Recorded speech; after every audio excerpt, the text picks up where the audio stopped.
Hello friends, agri farmers students ಚಾನಲ್ಗೆ ಸ್ವಾಗತ ಸುಸ್ವಾಗತ. ಹಿಂದುಳಿದ ವರ್ಗಗಳ ಕಲ್ಯಾಣ ಇಲಾಖೆ ಬೆಂಗಳೂರು ನಿಮಗೊಂದು ಸಿಹಿ ಸುದ್ದಿಯನ್ನು ತಂದಿದೆ. ಯಾರಿಗೆಲ್ಲ ಅಂದರೆ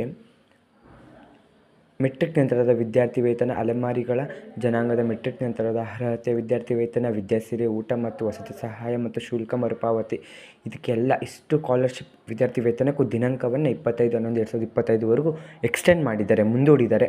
ಅಲ್ಲಿವರೆಗೂ ಏನಾದ್ರು ತೊಂದರೆ ಆಗಿದ್ದವರು ಅಪ್ಲಿಕೇಶನ್ ಹಾಕ್ಬೋದು. ಮತ್ತು ನಿಮ್ಮ ಫ್ರೆಂಡ್ಸ್ಗಳಿಗೂ ನೀವು ಹೇಳಿ, ಅಪ್ಲಿಕೇಶನ್ ಹಾಕೋದ್ರಿಂದ ಅಲ್ಪ ಸ್ವಲ್ಪ ಹಣ ಬರುತ್ತೆ. ಅದು ನಿಮ್ಮ ಶೈಕ್ಷಣಿಕಕ್ಕೇ ತುಂಬ ಸಹಾಯ ಆಗ್ಬೋದಲ್ವ. ಮತ್ತು ಡೇಟ್ ಎಲ್ಲಿವರೆಗೆ ಎಕ್ಸ್ಟೆಂಡ್ ಮಾಡಿದ್ದಾರೆ ಅಂದರೆ 25/11/2025ವರೆಗೂ ಅದು ಎಕ್ಸ್ಟೆಂಡ್ ಆಗಿದೆ. ನೀವು ಮೇನ್ ವೆಬ್ಸೈಟಲ್ಲಿ ಹೋಗ್ಬಿಟ್ಟು ಅಪ್ಲಿಕೇಶನ್ ಹಾಕಿ ಮತ್ತು ಈ ಒಂದು ಇನ್ಫಾರ್ಮೇಷನ್ನ ನಿಮ್ಮ ಫ್ರೆಂಡ್ಸ್ಗಳಿಗೆ ತಿಳಿಸಿ. ಎಷ್ಟೋ ಜನಕ್ಕೆ ಸ್ಕಾಲರ್ಶಿಪ್ ಬರಲ್ಲ ಅಂದ್ಕೊಂಡಿರ್ತಾರೆ, ಅದು ಕ್ರೈಟೀರಿಯಾಸ್ ಎಲ್ಲ ಅಲ್ಲೇ ಇರ್ತದೆ. ಹೋಗಿ ಇದೇ ಥರ ಅಪ್ಡೇಟ್ಸ್ಗಳು ಬೇಕಂದರೆ ನಮ್ಮ ಚಾನಲನ್ನು ಸಬ್ಸ್ಕ್ರೈಬ್ ಮಾಡ್ಕೊಳ್ಳಿ, ಶೇರ್ ಮಾಡೋದಂತೂ ಮರಿಬೇಡಿ. ಇದೇ ಥರ ಏನಾದರೂ ಬೇಕು